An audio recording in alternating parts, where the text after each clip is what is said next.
6. 농부들은 마시키는 등의 풀베기를 모두 마친 후 카프탄을 걸치고는 즐겁게 집으로 향했다. 말에 올라탄 레비는 농부들과 작별하는 것을 아쉬워하며 집으로 말을 몰았다. 그는 언덕 위에서 주위를 둘러보았다. 하지만 아래쪽에서 피어오르는 안개 때문에 그들의 모습은 보이지 않았다. 그저 쾌활하고 거친 목소리, 웃음소리, 낫이 부딪히는 소리만 들려올 뿐이었다. 세르게이 이바노비치는 이미 오래전에 식사를 끝내고는 자기 방에서 얼음을 띄운 레몬 술을 마시며 이제 막 우편으로 도착한 신문과 잡지를 훑어보고 있었다. 그때 레빈이 땀에 젖은 헝클어진 머리카락을 이마에 찰싹 붙이고 검게 그을린 축축한 등과 가슴을 드러낸 채 유쾌하게 떠들며 형의 방에 불쑥 들었었다. 우리가 풀밭 전체를 다 뱄어. 아, 정말 멋지고 대단했지. 그런데 형은 오늘 어떻게 보냈어? 레비는 어제의 불쾌한 대화를 깡그리 잊은 채 이렇게 말했다. 이런 큰일이군. 이게 도대체 뭐야? 세르게이 이바노비치는 동생을 보자마자 불쾌하게 말했다. 어서 문을 닫아. 그가 소리쳤다. 틀림없이 열 마리는 들어왔겠다.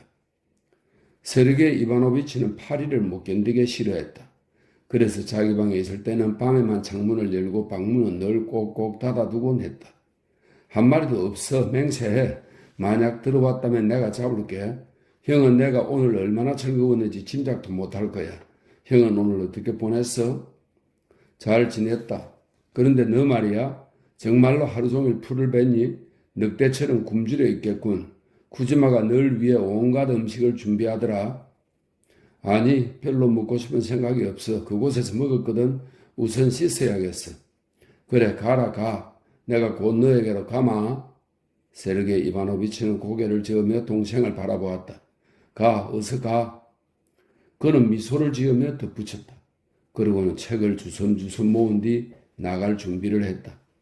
그 역시 문득 기분이 유쾌해져서 동생과 헤어지고 싶지 않았던 것이다. 그런데 비가 오는 동안 넌 어디에 있었니? 무슨 비? 별로 내리지도 않던 걸. 그럼 곧 돌아올게. 그러니까 형도 오늘 즐겁게 보냈다는 거지. 좋아. 그러더니 레비는 옷을 갈아입으러 나갔다. 5분 후 두 형제는 식당에서 만났다. 레비는 뭘 먹고 싶은 생각이 들지 않았지만 쿠지마의 기분이 상하지 않도록 식탁에 앉았다. 하지만 막상 음식을 입에 대자 음식이 너무나도 맛있게 느껴졌다. 세르게이 이바노비치는 미소를 지으며 그를 바라보았다. 아, 참, 너에게도 편지가 왔더구나. 그가 말했다. 쿠지마, 아래층에 편지를 가져다 주겠나? 그리고 잊지 말고 방문을 잘 닫아. 편지는 오블론스키에게서 온 것이었다. 레비는 편지를 소리내어 읽었다. 오블론스키는 페테르부르크에서 편지를 썼다. 돌리에게 편지를 받았어. 그녀는 지금 예르구시오보에 있는데 어찌된 일인지 모든 게 잘 풀리지 않는 것 같아. 부탁이야. 그녀를 찾아가 조언을 해주었으면 해. 자네는 모르는 게 없잖아. 그녀는 자네를 만나면 무척 기뻐할 거야. 그녀는 불쌍하게도 완전히 혼자거든. 장모는 다른 가족들과 함께 아직 외국에 있어. 잘 됐네. 꼭 만나러 가야지. 레빈이 말했다. 괜찮으면 형도 같이 가자. 그녀는 정말 훌륭한 여자야. 그렇지 않아? 그들이 여기 멀지 않는 곳에 있니? 30베르스타 떨어진 곳이야. 어쩌면 40베르스타일지도. 하지만 길이 좋아서 편하게 갈 수 있어. 아주 반가운 얘기인걸. 세르게이 이바노비치는 계속 미소를 지으며 말했다. 그는 동생의 모습을 보다 즐거운 기분에 빠져들었다. 그건 그렇고 식욕이 왕성하구나. 그는 접시 위로 숙인 동생의 젓갈색 얼굴과 목을 바라보았다. 훌륭해. 형은 이런 생활 습관이 온갖 어리석음에 얼마나 유익한지 모를 거야. 난 노동요법이라는 새로운 용어로 의학을 풍요롭게 하고 싶어. 글쎄다. 너 같은 사람에게는 그런 게 필요 없을 것 같은데. 그건 그래. 하지만 여러 종류의 신경증 환자들에게는 필요할 거야. 그래. 그건 체험해볼 필요가 있지. 난 정말로 너를 보러 풀베러 가는 곳에 가보고 싶었어. 하지만 어찌나 더운지 숲에서 더 갈 수 없더라구나. 난 잠시 앉아서 숲을 지나 마을로 갔어. 그곳에서 너의 유모를 만나 너에 대한 농부들의 견해를 알아보았지. 너도 이해하겠지만 그들은 너의 그런 행동을 찬성하지 않더구나. 유모가 그러더군. 그건 주인님이 할 일이 아니에요. 대체로 내가 보기엔 농민들의 개념 속에는 이른바 주인님의 일에 관해 아주 확고부동하게 정의된 요구가 있는 것 같아. 그래서 그들은 주인이 그들의 개념 속에 굳어진 영역에서 벗어나는 것을 용납하지 않는 거지. 그럴지도 몰라. 하지만 이것은 정말 내가 지금까지 살면서 한 번도 경험해보지 못한 기쁨이어서 정말로 나쁠 게 전혀 없어. 그렇지 않아? 레빈이 대답했다. 그들이 내 모습을 꺼린다면 어쩔 수 없지. 하지만 난 아무 문제도 없다고 생각하는데 어때? 대체로 세르게이 이바노비치는 계속 말했다. 내가 보기에는 오늘 하루를 만족스럽게 보낸 것 같구나. 무척 만족스러워. 우리가 풀밭 전체를 다 베어버렸거든. 게다가 그곳에서 굉장히 멋진 노인과 친해졌어. 얼마나 매력적인 사람인지 형은 상상도 못할 거야. 그래, 오늘 하루가 정말로 만족스러웠나 보구나. 나도 그랬어. 우선 채서의 수를 2가지 풀었는데 그 가운데 하나가 대단히 절묘해. 그 수는 졸로 시작했지. 너에게도 보여줄게. 그 다음엔 어제 우리가 나눈 대화를 생각해 보았어. 뭐? 어제 나눈 대화? 식사를 끝낸 뒤 행복에 젖어 실눈을 뜬 채 숨을 씩씩 거두는 레빈에게는 어제의 대화가 어땠는지 떠올릴 기력조차 없었다. 난 너가 어느 정도 옳다는 것을 인정해. 우리의 의견이 충돌하는 지점은 바로 이 부분이야. 즉, 넌 개인의 이해를 원동력으로 내세우고 난 어느 정도 교양을 갖춘 사람들에게는 공익에 대한 관심이 있어야 한다고 생각한다는 거지. 물질적인 이해관계에서 비롯된 활동이 더 바람직하다는 점에서 어쩌면 너의 생각이 옳을지도 몰라. 프랑스인의 표현을 빌리자면 대체로는 지나치게 충동적이야. 열정적이고 격렬한 활동을 원하거나 그게 아니면 아예 아무것도 바라지 않으니까. 레비는 형의 말을 듣고는 있었지만 아무것도 이해할 수 없었고 또 이해하고 싶지도 않았다. 단지 자기가 형의 말을 전혀 듣지 않았다는 사실을 들킬 만한 그런 질문을 받게 되진 않을까 두려웠다. 그런 거야 친구. 세르게이 이바노비치가 레빈의 어깨를 건드리며 말했다. 그럼 물론이지. 어쨌든 말이야. 난 꼭 내 의견을 고집하는 것은 아니야. 레빈은 잘못을 저지른 어린애같이 웃으며 말했다. 그런데 너가 무엇에 대해 논쟁했더라? 그는 생각했다. 물론 나도 옳고 형도 옳아. 모든 것이 훌륭해. 사무실에 가서 지시만 내리면 되겠군. 그는 웃음 띤 얼굴로 기지개를 켜면서 일어났다. 세르게이 이바노비치도 미소를 지었다. 산책을 할 거면 같이 나가자. 그는 싱그러움과 활기를 발산하는 동생과 헤어지고 싶지 않아 이렇게 말했다. 같이 가. 너가 사무실에 들려야 한다면 거기도 같이 가자. 아, 이런? 레비는 세르게이 이바노비치가 깜짝 놀랄 만큼 큰 소리로 외쳤다. 왜? 무슨 일이야? 아가피아 미하일로브나의 손은 어때? 레비는 자기 머리를 때리면서 말했다. 그녀에 대해 잊고 있었어. 훨씬 좋아졌어? 그래? 그래도 그녀에게 빨리 가봐야겠어.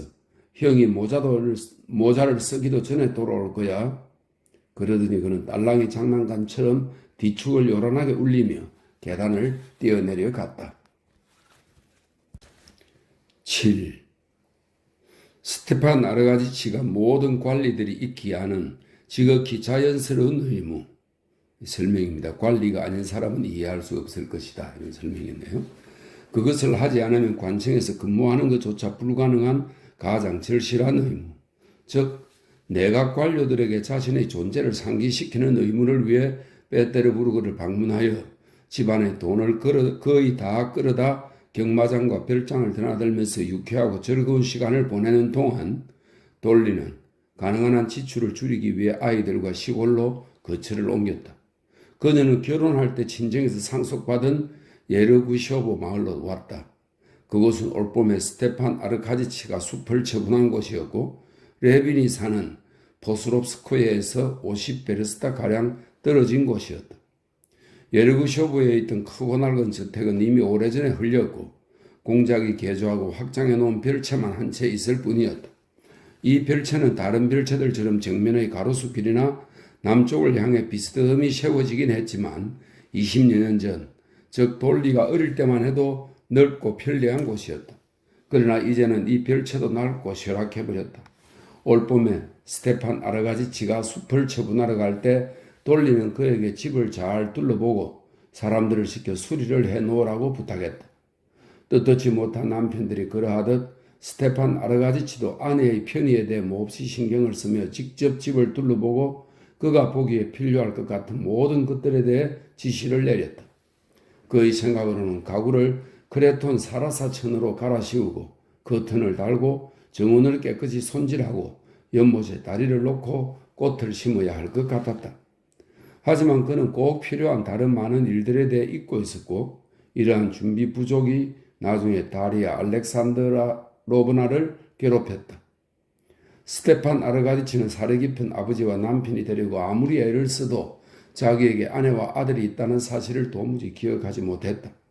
그에게는 독신자의 성향이 있었고 그는 그저 그러한 성향에 맞춰 살아갈 뿐이었다. 모스크바로 돌아온 그는 아내에게 모든 것이 마련되었고 집이 장난감처럼 예쁘니 그곳에 꼭 가보라고 자랑스럽게 단언했다. 스테판 아르가디치에게는 아내가 시골로 떠나는 것이 모든 면에서 무척 반가웠다. 아이들에게도 유익하고 지출도 줄어들고 그 자신도 훨씬 자유롭기 때문이었다.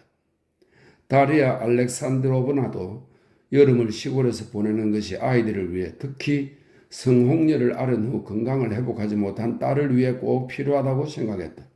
그리고 그녀는 자신을 괴롭히는 것들, 말하자면 장작가게, 생선가게, 구두가게에 진 자질구레한 빚이나 사소한 모욕에서 벗어나기 위해서라도 여름에는 시골에 있어야겠다고 생각했다.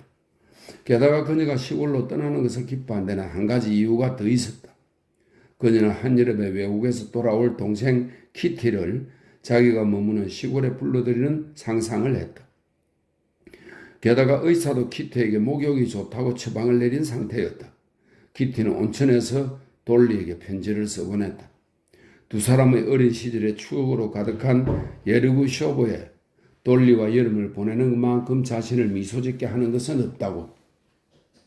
처음 얼마 동안 돌리는 시골 생활을 너무나 힘들어했다.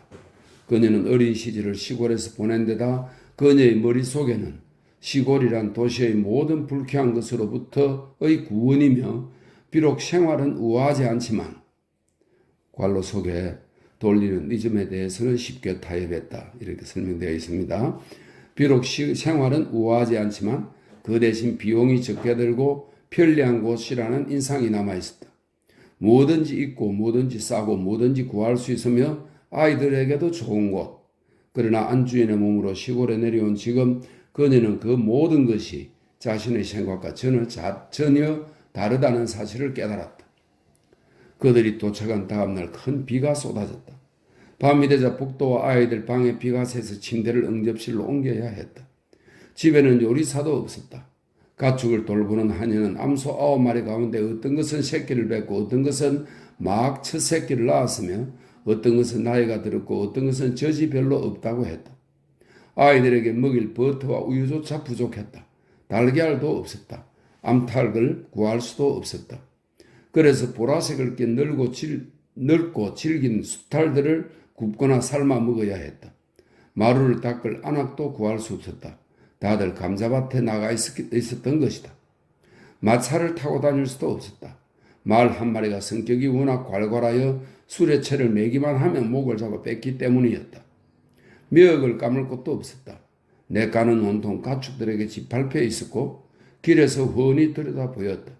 그리고 가축들이 허물어진 울타리를 뚫고 정원으로 들어오는 데다 황소 한 마리가 사람을 뿔로 받을 기세로 울어대어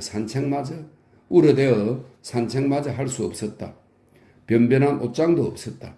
그나마 있는 것이라고는 문이 아예 닫히지 않거나 누가 옆을 지나갈 때마다 저절로 열리는 것뿐이었다. 냄비도 항아리도 없었다. 빨래를 삶을 솥도 없고 하녀방에는 다리미대도 없었다. 처음 얼마 동안 다리아 알렉산드로브나는 병원과 휴식 대신 보기에도 끔찍한 이런 불행에 빠진 것을 탄식했다. 그녀는 있는 힘을 다해 일해서나 도저히 어찌할 도리가 없는 자신의 처지를 느끼며 매 순간 눈에서 핑 도는 눈물을 애써 참았다. 한때 기병 특무상사였던 관리인, 설명이 있습니다. 스테판 아르가리치는 그의 잘생기고 예의 바른 모습이 마음에 들어 그를 수위에서 관리인으로 발탁했다. 이렇게 설명되어 있습니다. 한때 기병 특무상사였던 관리인은 다리아 알렉산드로브나의 불행에 조금도 동정을 느끼지 않으며 정중히 이렇게 말할 뿐이었다. 어쩔 도리가 없습니다. 그따위 비루한 인간들은. 그러면서 그는 아무것도 도우려 하지 않았다. 상황은 절망적인 것 같았다. 하지만 어느 집안에나 그런 사람이 있기 마련이듯 오블론스키의 집안에도 눈에 띄지는 않지만 가장 중요하고 가장 도움이 되는 사람이 한 명 있었다.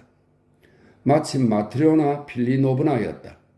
그녀는 마님을 안심시키고 그녀에게 다 잘 될 거라 설명이 있습니다. 이 말은 그녀가 입버릇처럼 하는 말이었다.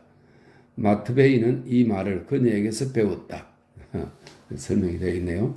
그녀에게 다 잘 될 거라고 장담하며 그 자신은 서두르거나 동요하는 일 없이 행동했다. 그녀는 금방 집사의 부인과 친해져 그곳에 온 첫날부터 집사 부부와 아카시아 나무 아래에서 차를 마시며 모든 문제를 의논했다.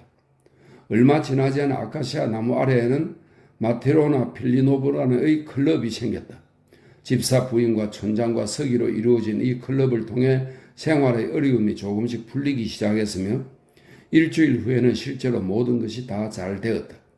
지붕을 수리했고 촌장의 대모가 요리사로 들어왔고 암탉들을 샀고 암소들이 젖을 내기 시작했고 말뚝으로 정원에 울타리를 쳤고 목수가 빨래판을 만들어 주었고 옷장에는 고리를 달아 제멋대로 열리지 않게 되었고 군복 천을 씌운 다리미대가 안락 의자의 팔걸이에서 옷장 위로 가로놓여 하녀의 방에서도 다림질하는 냄새가 나기 시작했다. 자, 보세요. 그런데도 마님은 내내 낙담만 하셨죠? 마트르나 필리모노브나가 다리미대를 가리키며 말했다. 지프로 두른 욕장도 생겼다. 릴리는 목욕을 하게 되었다. 그리고 비록 평온하지는 않아도 편리한 시골 생활을 기대한 다리아 알렉산드로브나의 꿈은 어느 정도 실현되었다. 6 아이들과 평온히 지낸다는 것은 다리아 알렉산드로브나에게 꿈도 못 꿀 일이었다. 한 아이가 병에 걸리면 다른 아이가 병에 걸릴 기미를 보였고 또 한 아이에게 무언가 부족하다 싶으면 다른 아이는 좋지 않은 성격의 징후를 보이는 등 아이들에 관한 걱정거리가 끊이지 않았다. 아주 간혹 짧긴 했지만 평온한 시간이 생길 때도 있었다. 하지만 다리아 알렉산드라에게는 이런 성가신 일들과 걱정이 그녀가 바랄 수 있는 유일한 행복이었다.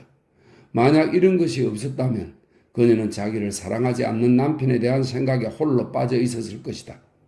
어머니로서 병에 대한 두려움이나 병 자체가 아무리 괴롭다 해도 또는 아이들에게서 좋지 않은 성향의 징후를 보는 고뇌가 아무리 무겁다 해도 이제는 아이들 자체가 그녀의 슬픔에 대한 보답으로 작은 기쁨을 선사했다.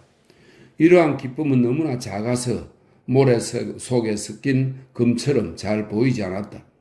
그리고 기분이 나쁠 때면 그녀는 오직 슬픔만을, 오직 모래만을 보았다. 하지만 그녀가 기쁨만을, 황금만을 보는 즐거운 순간도 있었다. 요즘 그녀는 시골의 적막함 속에서 이런 기쁨을 점점 더 자주 자각하게 되었다. 그녀는 종종 아이들을 바라보면서 그녀가 오해했다는 것을, 어머니인 그녀가 아이들을 편파적으로 대했다는 것을 스스로에게 납득시키기 위해 가능한 한 모든 노력을 기울였다. 그렇지만 그녀는 자신의 6 아이들이 저마다 제각각이긴 하지만 흔히 볼 수 없는 그런 훌륭한 아이들이라고 스스로에게 고백하지 않을 수 없었다. 그래서 그녀는 아이들에게서 행복을 느꼈고 아이들을 자랑스러워했다. 8. 5월 말 이미 모든 것이 어느 정도 정리된 무렵 그녀는 시골의 불편함을 하소연한 자기의 편지에 대해 남편이 보낸 답장을 받았다.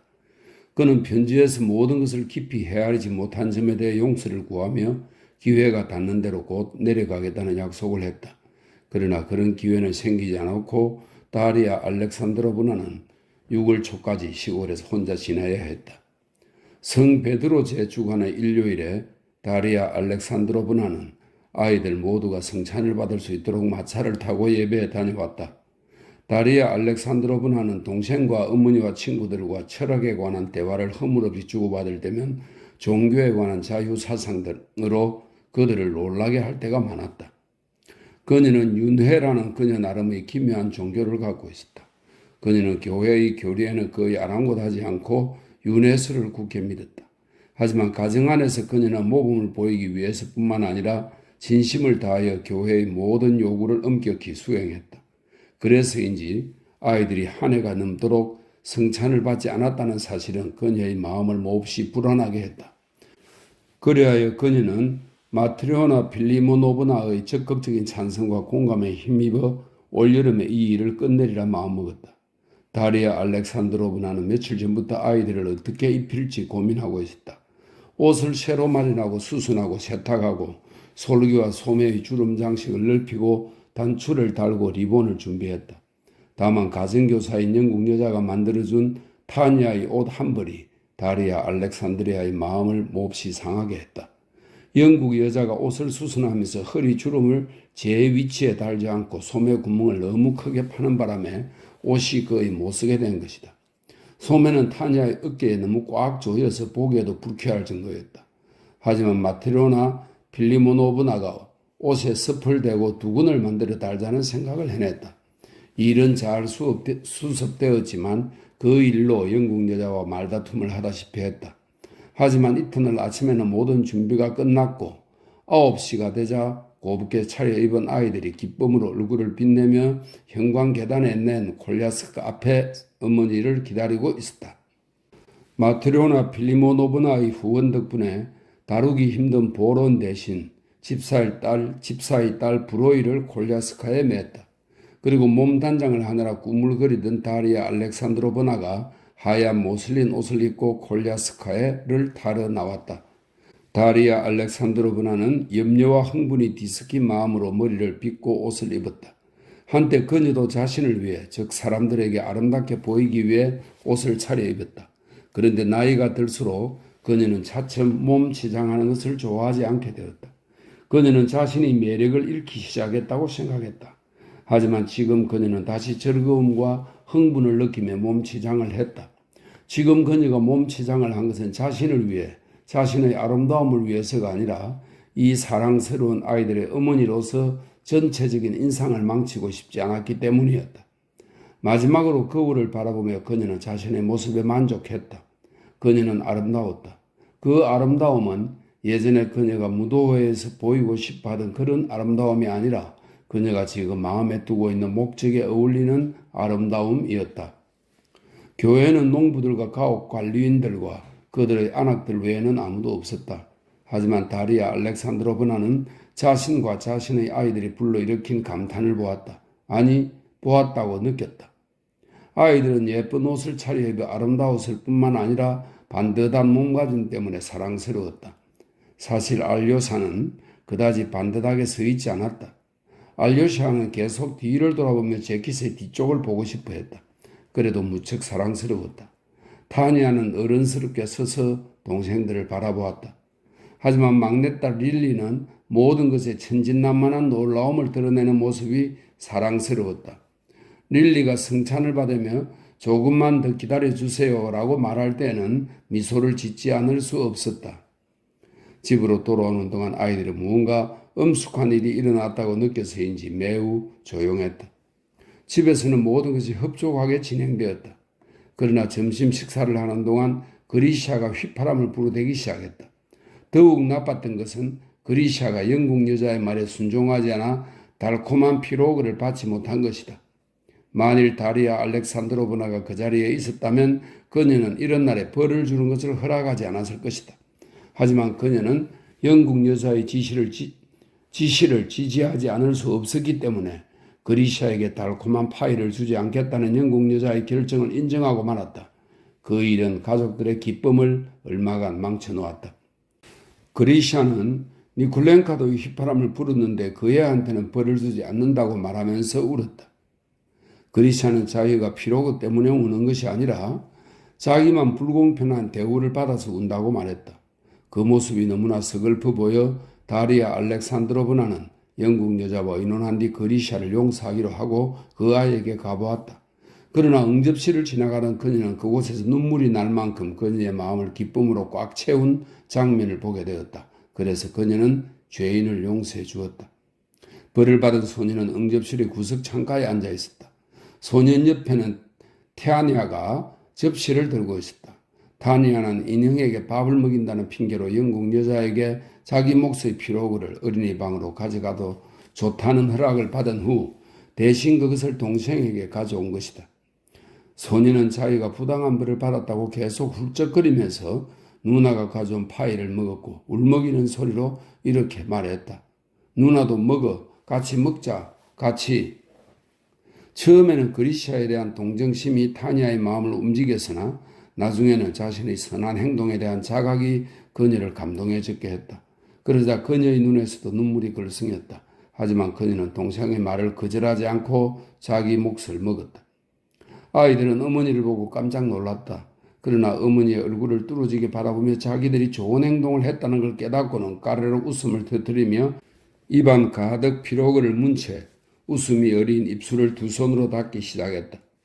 그러자 아이들의 빛나는 얼굴이 눈물과 잼으로 온통 더러워졌다.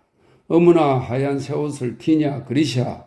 어머니는 옷을 더럽히지 못하게 하면서도 눈물을 글썽이며 행복하고 기쁨에 찬 미소를 지었다. 그녀는 아이들에게서 새 옷을 벗기고 어린 여자아이에게는 블라우스를 남자아이에게는 헌 재킷을 입히라고 지시한 후 버섯 따기가 목욕을 하러 갈 테니 리네이카는 지붕에 있는 6 내지 10인용의 대형 사륜 마차를 말합니다. 때로 지붕이 없는 것도 있답니다. 리네이카에 다시 브로이를 매라고 시켰다. 이 집사에게는 괴로운 일이었지만 어린이 방에서 기쁨이 넘친 환호가 터져나왔고 그 소리는 목욕하러 떠나는 순간까지 그치지 않았다. 그들은 바구니 하나 가득 버섯을 땄고 릴리까지 자작나무 버섯을 찾아냈다. 예전에는 미스 굴이 자작나무 버섯을 찾아 릴리에게 보여주곤 했는데 이제는 릴리가 커다란 자작나무 버섯을 찾아낸 것이다. 그래서 다들 릴리가 버섯을 찾아냈다라며 기쁨에 찬 함성을 질렀다. 그런 다음 그들은 냇가로 내려가 자작나무에 말들을 메어두고 냇물 안에 울타리를 쳐둔 욕장으로 갔다. 마부 체렌치는 파리를 쫓기에 바쁜 말들을 나무에 맨 뒤 풀을 밟아 뭉개고는 자작나무 그늘에 누워 싸구려에 입담배를 피웠다. 욕장에서 거칠 새 없이 터져나오는 아이들의 명랑한 외침이 그가 있는 곳까지 들려왔다. 비록 아이들 모두를 돌보고 아이들의 장난을 막을 일이 성가시긴 했지만 그리고 그 많은 양말과 바지와 발 크기가 제각각인 부처들이 서로 뒤섞이지 않도록 잘 기억해 두거나 그 많은 끈과 단추를 풀어주고 끌어주고 다시 매주거나 하는 일이 힘들긴 했지만 다리아 알렉산드라 번화는 자신도 언제나 매어 감는 것을 좋아했고 그것이 아이들에게도 유익하다고 생각했기에 그녀로서는 아이들과 이렇게 매역을 감는 것만큼 즐거운 일이 없었다.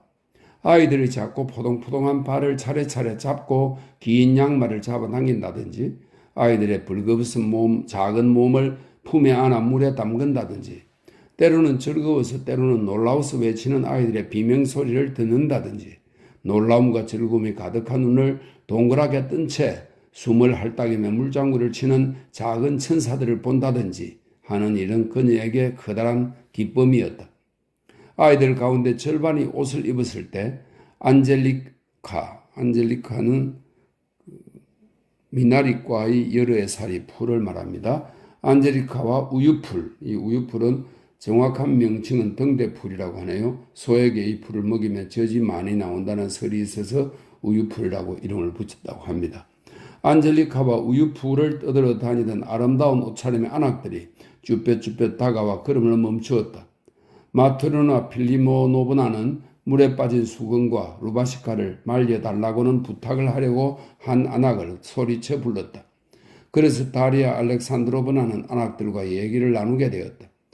처음에 안악들은 손을 가리고 웃기만 할 뿐 다리아 알렉산드로브나의 질문을 전혀 못 알아듣는 것 같았지만 점차 대담하게 그녀와 이야기를 나누기 시작했으며 아이들에 대한 진심 어린 감탄으로 금방 다리아 알렉산드로브나의 마음을 샀다. 얘 좀 봐. 정말 예쁜 아이야. 설탕처럼 하얘. 한 안악이 타네치카는 타치아나의 애칭입니다. 타네치카를 황홀한 눈으로 바라보며 고개를 끄덕였다. 그런데 야위였네. 그래, 그 앤 병을 알았지. 얘 봐, 얘도 목욕을 시켰나 봐. 또 한 안악이 젖먹이를 보며 말했다. 아니야, 그 애는 태어난 지 겨우 3달밖에 안 됐어. 다리아 알렉산드로브나가 자랑스럽게 얘기했다. 어머, 이것 봐. 자네에게도 아이들이 있나? 넷이 있은데 둘만 남았습니다. 사내아이 한 명과 여자아이 한 명이요. 여자아이는 지난 사순절에 젖을 뗐죠. 몇 살인데? 2살이요. 왜 그렇게 오래 젖을 먹였나? 저희들 관습이에요. 재개를 3번. 이처럼 대화는 다리아 알렉산드로브나이가 가장 흥미로운 이야기거리로 차츰 옮겨갔다. 어떻게 아이를 낳았나? 아이들이 무슨 병을 앓았나? 남편은 어디에 있나? 남편이 집에 자주 들르나? 다리아 알렉산드로브나는 안악들과 헤어지고 싶지 않았다. 그들과 이야기하는 것이 너무나 재미있을 뿐 아니라 관심 분야가 너무나 똑같았기 때문이다. 다리아 알렉산드로브나는 안악들이 그녀의 아이들이 무척이나 많다는 사실에 또 그녀의 아이들이 하나같이 귀엽다는 사실에 무엇보다 감탄하는 것을 지켜보며 이루 말할 수 없이 기뻤다. 안악들은 영국 여자를 웃음거리로 만들어 설명입니다. 그녀 자신은 사람들이 왜 웃는지조차 알 수 없었다 이렇게 되어 있네요. 영국 여자를 웃음거리로 만들어 영국 여자를 화나게 하는 한편 다리아 알렉산드로브나를 웃게 만들었다. 젊은 안악들 가운데 한 명이 가장 나중에 옷을 입던 영국 여자를 유심히 바라보다가 그녀가 3번째 패티코트를 입자 더 이상 참지 못하고 이렇게 짓거렸다. 저것 봐. 감고 또 감고 그런데도 아직 다 못 감았어. 그녀의 말이 끝나자 다들 큰 소리로 웃음을 터뜨렸다. 9. 다리아 알렉산드로브나는 미역을 감느라 머리카락이 젖은 아이들에게 에워싸인 제 머리를 수건으로 감싸고서 집으로 돌아왔다. 그들의 리네이카가 집 가까이 왔을 때 마부가 말했다. 어떤 나리가 오시는데요? 포크롭스코에서 오신 분 같습니다. 다리아 알렉산드로브나는 앞쪽을 바라보다가 회색 모자와 회색 외투를 입은 채 맞은편으로 걸어오는 나딕은 레빈의 모습을 알아보고 기뻐했다.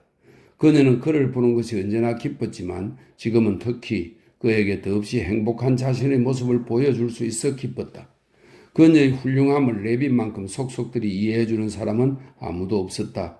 그녀를 보자 레빈은 언젠가 자신이 상상했던 가족 생활 가운데 한 장면을 보고 있는 것 같았다. 알을 품은 암탉 같은데요, 다리아 알렉산드로브나. 아, 정말 기뻐요. 그녀는 그에게 손을 내밀며 말했다. 반갑습니다. 그런데 당신은 여기 와 있다는 소식을 제게 알리지도 않고 저희 집에는 형님이 와 있습니다. 스티바가 당신이 이곳에 있다는 전가를 보냈더군요. 스티바가요? 다리아 알렉산드로브나가 놀라서 말했다. 예, 스티바가 편지에 당신이 이곳으로 거처를 옮겼다고 하더군요. 그는 당신이 제 도움을 기꺼이 받을 거라고 생각합니다. 레비는 이렇게 말하고는 갑자기 당황하며 말을 멈추더니 보리수의 새순을 따서 잘근잘근 씹으며 리네이카 옆에서 말없이 계속 걸어갔다. 그가 당황한 것은 남편이 마땅히 해야 할 일에 타인의 도움을 받는 것이 다리아 알렉산드로브나로서는 불쾌할 수 있다고 생각했기 때문이다. 다리아 알렉산드로브나는 사실 자기 가족의 일을 남에게 떠맡기는 스테판 아르가지치의 이런 방식이 마음에 들지 않았다.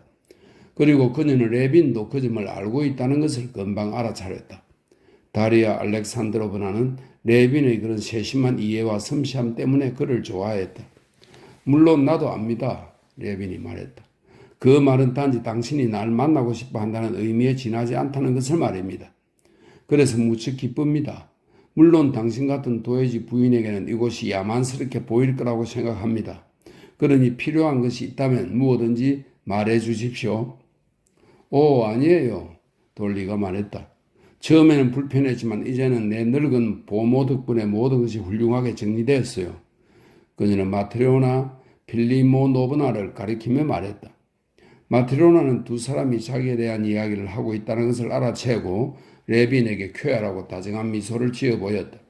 그녀는 그를 잘 알았고 그가 막내 아가씨의 좋은 배필감이라는 것도 알았다. 그래서 그녀는 그 혼사가 꼭 이루어지기를 바랐다. 타세요. 우리가 이쪽으로 좁히 앉을 테니. 그녀가 그에게 말했다. 아닙니다. 난 좀 걷겠습니다. 얘들아, 나와 함께 말과 경주할 사람? 아이들은 레빈에 대해 아는 것이 거의 없었고 언제 그를 보았는지도 기억하지 못했다. 그러나 아이들은 그를 대할 때 수줍음과 혐오가 뒤섞인 기묘한 감정을 보이지 않았다. 아이들은 위선적인 어른들을 대할 때면 흔히 그런 감정을 드러냈는데 그 때문에 걸핏하면 호된 벌을 받곤 했다. 위선은 통찰력이 뛰어난 가장 현명한 사람까지도 어떻게든 속일 수 있다. 그러나 아이들의 경우에는 가장 덜 떨어진 아이조차 위선자를 알아보고 외면해버린다. 설사 그 사람이 아무리 교묘하게 위장한다 해도 말이다. 레빈의 결점이 어떤 것이든 그에게는 위선의 기미가 전혀 없었기 때문에 아이들은 자기들의 어머니의 얼굴에서 발견한 그런 다정함을 그에게 보여주었다. 큰아이 둘이 그의 초대에 응해 그에게로 곧장 뛰어내리더니 보모나 미스 굴 혹은 어머니한테 함께 매달 달릴 때처럼 그렇게 꿈이 없는 모습으로 그와 함께 달리기 시작했다. 릴리도 그에게로 가겠다고 졸라대기 시작했다. 그러자 어머니는 아이를 그에게 건넸고 그는 아이들을 어깨 위에 앉히고 함께 달렸다. 걱정하지 마세요. 걱정하지 마세요. 다리아 알렉산드로브나. 그는 아이들의 어머니에게 쾌활한 미소를 지어 보이며 말했다. 아이를 다치게 하거나 떨어뜨리는 일은 절대로 없을 겁니다.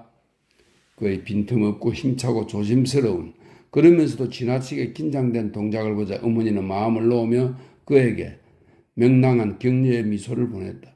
이 마을에서 그에게 호의적인 다리아 알렉산드로브나와 아이들이 함께 있는 동안 레비는 자신에게 종종 찾아들던 어린아이 같은 명랑한 기분에 젖어들었다. 다리아 알렉산드로브나는 특히 그의 이런 점을 좋아했다. 아이들이 달리면서 그는 그들에게 체조를 가르치지도 하고 자신의 서툰 영어로 미스 구를 웃기기도 하고 다리아 알렉산드로브나에게 시골에서 자신이 하는 일에 관하여 들려주기도 했다. 점심 식사 후 다리아 알렉산드로브나는 그와 단둘이 발코니에 앉아 키티에 대해 이야기하기 시작했다. 아세요? 키티가 나와 여름을 보내러 이곳에 올 거예요. 정말이요? 그는 얼굴을 붉히며 말했다. 그는 곧 화제를 바꾸기 위해 이렇게 말했다. 그럼 암소 2마리를 보내드릴까요? 만약 대금을 치르고 싶으시다면 한 달에 5루블씩 쳐주십시오. 당신이 부끄럽게 여기지만 않는다면. 아니에요. 하지만 고마워요. 이곳도 안정이 됐어요. 그럼 소들을 살펴봐도 될까요? 당신만 괜찮으시다면 소를 어떻게 먹여야 하는지 지시를 해두겠습니다. 모든 것이 여물에 달려있거든요. 그러더니 레비는 단순히 화제를 바꿀 목적으로 다리아 알렉산드로브나에게 암소란 그저 여물을 우유로 가공하는 기계에 불과하다는 등의 낙농업 이론을 설명하기 시작했다. 그는 이렇게 이야기하는 동안에도 키티의 소식을 자세히 듣고 싶은 마음이 간절했지만 동시에 그것을 두려워하기도 했다.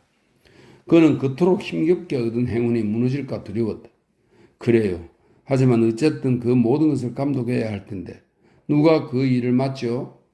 다리아 알렉산드로브나는 내키지 않는 듯 마지못해 대답했다.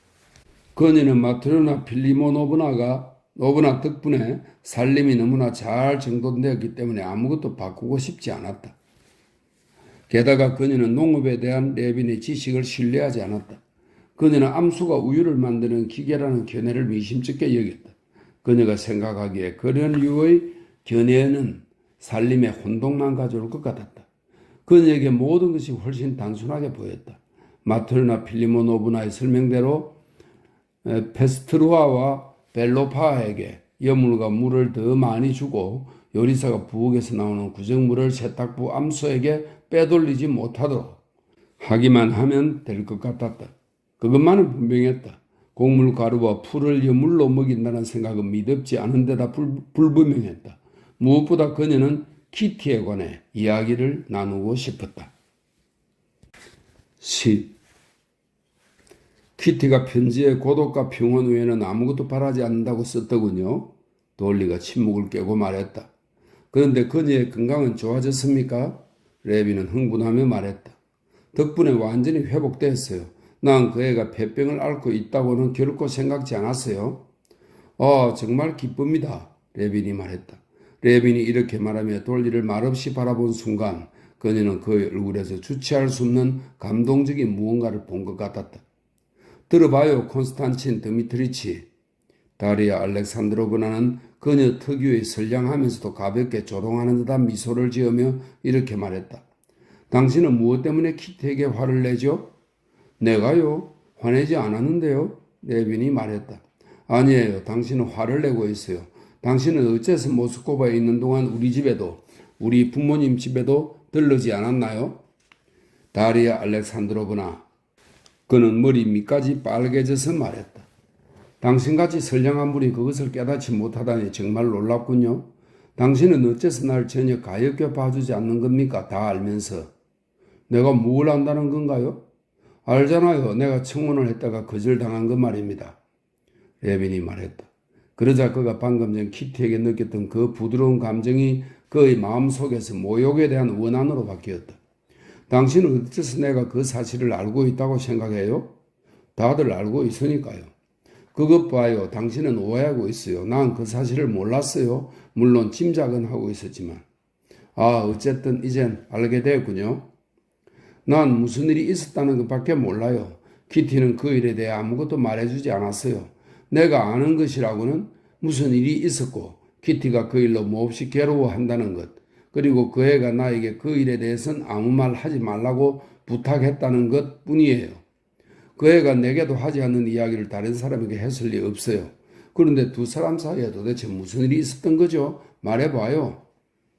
무슨 일이 있었는지 이미 말했지 않습니까? 언제였죠? 내가 마지막으로 당신 집을 방문했을 때요. 그럼 내가 무슨 말을 할지 알겠군요. 다리아 알렉산드로브나가 말했다.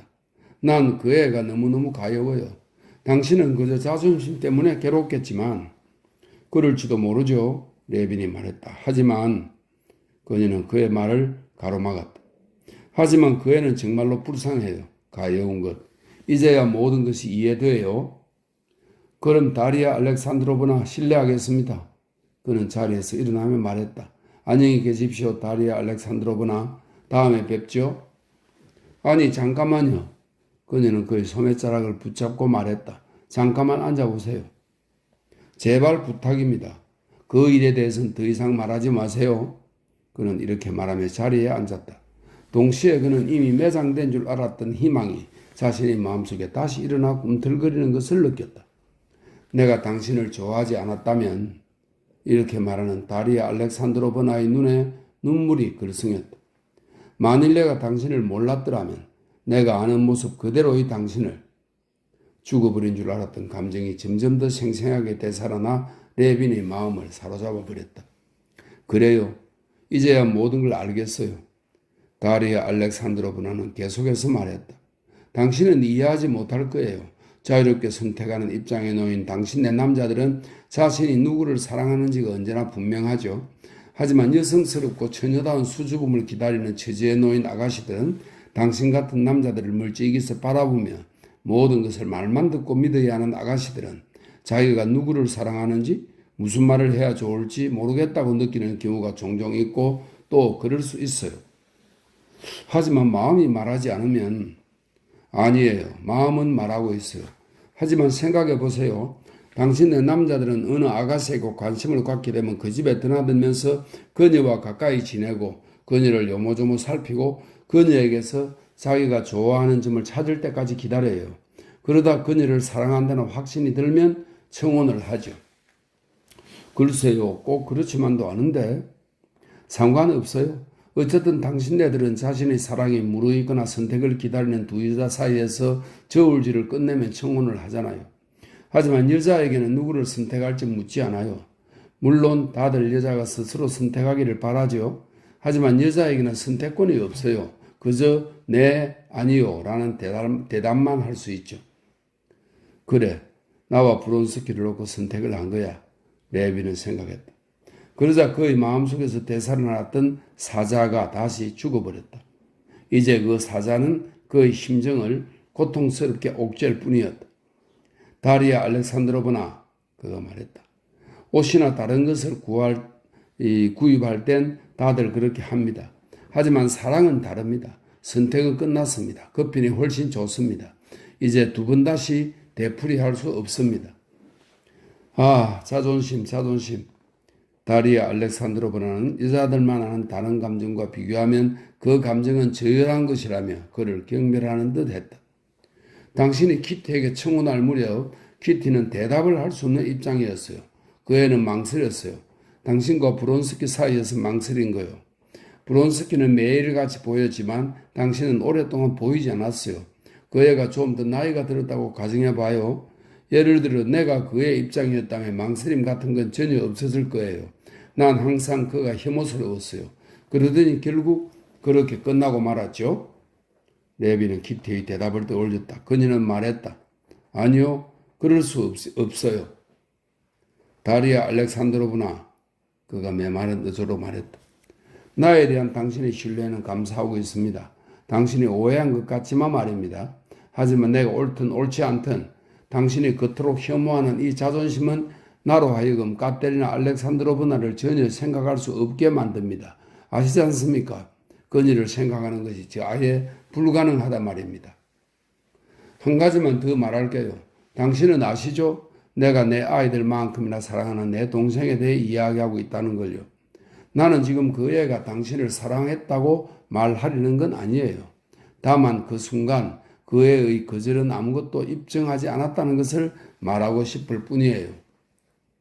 모르겠습니다. 레빈이 벌떡 일어서며 말했다. 당신이 날 얼마나 아프게 하는지 아십니까? 이건 마치 당신의 아이가 죽었는데 사람들이 당신에게 그 아이는 이렇게 됐을지 모른다. 저렇게 됐을지 모른다. 어쩌면 살아날지도 모른다. 그렇게 되면 당신의 아이를 보면 기뻐할 텐데 라고 말하는 것과 같습니다. 하지만 아이는 죽었습니다. 죽었어요. 죽었단 말입니다. 당신은 참 우스운 사람이군요. 다리아 알렉산드로는 레빈의 흥분에도 불구하고 서글픈 미소를 지으며 이렇게 말했다. 그래요. 이제 모든 걸 이해하겠어요. 그녀는 시름에 잠긴 표정으로 계속 말했다. 그럼 키티가 이곳에 오면 당신은 우리 집에 오지 않을 건가요? 네, 오지 않을 겁니다. 물론 카체리나 알렉산드로브나를 피하지 않을 겁니다. 하지만 될 수 있으면 그녀가 나라는 존재로 인해 불안해하지 않도록 애쓰겠습니다. 정말 당신 정말 우스운 사람이군요. 다리아 알렉산드로브나가 다정하게 그의 얼굴을 쳐다보며 같은 말을 되풀이했다. 좋아요. 우리 서로 이 일에 대해 아무 이야기도 하지 않는 것으로 해요. 왜 왔니 타냐? 다리아 알렉산드로브나는 응급실에 들어온 딸에게 프랑스어로 말했다. 내 모종삽이 어디 있어요, 엄마? 엄마가 프랑스어로 얘기했으니 너도 그렇게 해야지. 소녀는 프랑스어로 말하려 했으나 모종삽이 프랑스어로 뭔지 잊어버렸다. 어머니는 그녀에게 조그마한 소리로 일러주고는 프랑스어로 모종삽이 어디 있는지 말해주었다. 이 모습은 레빈에게 불쾌한 느낌을 주었다. 이제 그에게는 다리아 알렉산드로브나의 가정과 그녀의 아이들 안에 깃든 모든 것이 전처럼 아름다워 보이지 않았다. 이 사람은 무엇 때문에 아이들과 프랑스어로 얘기를 하는 걸까? 그는 생각했다. 얼마나 부자연스럽고 어색하냐 말이야. 아이들도 그것을 느끼고 있어. 프랑스어를 가르치면서 진실성을 몰아내고 있군. 그는 혼자 이렇게 생각했다. 그러나 그는 다리아 알렉산드로브나의 이 문제를 이미 20번이나 거듭 생각한 끝에 진실성을 잃는 한이 있더라도 이 방법이 아니면 도저히 아이들을 가르칠 수 없다고 결론 내린 것을 알지 못했다. 그런데 당신은 어디로 가는 거죠? 잠깐 앉아보세요. 레비는 차 마시는 시간까지 머물러 있었다. 그러나 유쾌한 기분이 싹 가시자 그는 그 자리가 거북하게 느껴졌다. 차를 마신 뒤 그는 말을 준비하라는 지시를 내리러 현관으로 나갔다. 응접실로 다시 돌아온 레비는 다리아 알렉산드로브나가 낙담한 얼굴로 눈물을 글썽이며 흥분하고 있는 것을 보았다. 레빈이 응접실로 나간 바로 그 순간 다리아 알렉산드로브나에게는 오늘의 이 행복과 아이들에 대한 긍지를 한꺼번에 무너뜨린 끔찍한 사건이 일어났다. 그리샤와 타냐가 작은 공 하나를 두고 서로 주먹질을 하며 싸웠던 것이다. 다리아 알렉산드로브나는 어린이 방에서 나는 비명소리에 달려나갔다가 끔찍한 꼴을 하고 있는 두 아이를 발견했다. 타냐는 그리샤의 머리스카락을 움켜쥐고 있었고 그리샤는 저기로운 일그러진 얼굴을 한 채 주먹으로 타냐를 닥치는 대로 때리고 있었다. 이 모습을 본 순간 그녀의 가슴에서 무언가가 찢어지는 것 같았다. 마치 암흑이 그녀의 생활을 덮친 것만 같았다.